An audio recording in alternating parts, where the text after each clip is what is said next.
Hi everyone, this is me Kabir Gill from motivational अड्डा and आज हम बात करेंगे कि हम अपनी वैल्यू कैसे बढ़ा सकते हैं।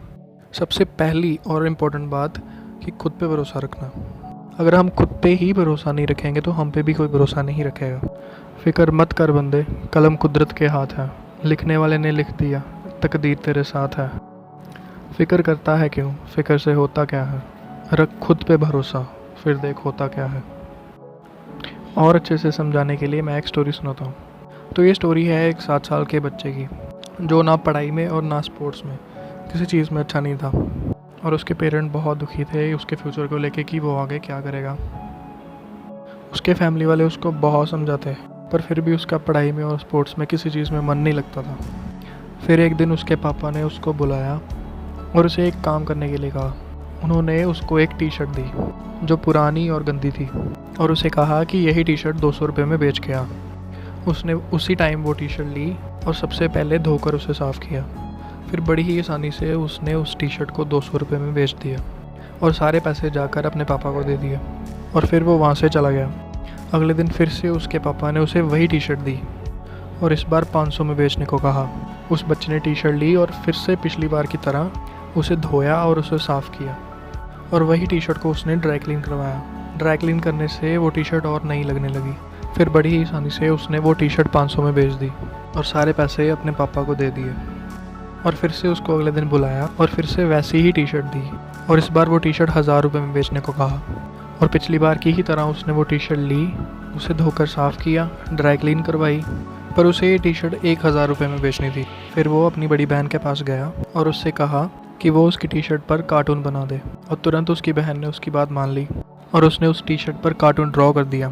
फिर वो वही टी शर्ट लेकर प्लेवे स्कूल के बाहर गया और छोटे बच्चों को कार्टून वाली टी शर्ट दिखाई, और उन्हें वो टी शर्ट बहुत अच्छी लगी और उनके पेरेंट्स ने वो टी शर्ट खरीद ली। और इसी तरह उसने वो टी शर्ट 1000 रुपये में बेच दी और सारे पैसे फिर से उसने अपने पापा को दे दिए। और फिर से अगले दिन उसके पापा ने उसे वैसी ही टी शर्ट दी और 2000 रुपये में बेचने को कहा, पर इस बार उसके पापा ने उसे 3 दिन का वक्त दिया। पिछली बार की ही तरह उसने वो टी शर्ट ली और वो वहाँ से चला गया।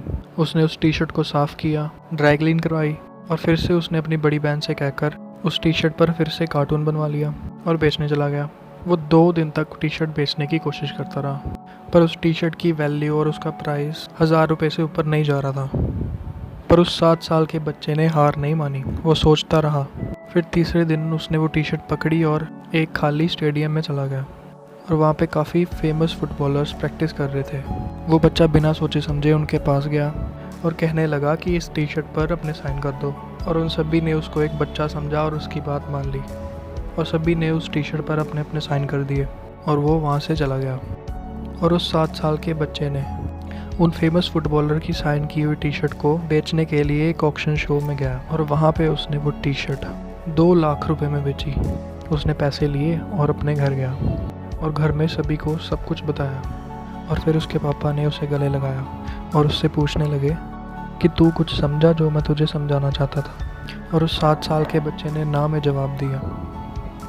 फिर उसके पापा बोले कि मैं तुझे ये समझाना चाहता था कि हम अगर एक कपड़े की वैल्यू बढ़ा सकते हैं जिसके पास ना जान है और ना दिमाग, तो हम तो फिर भी इंसान हैं।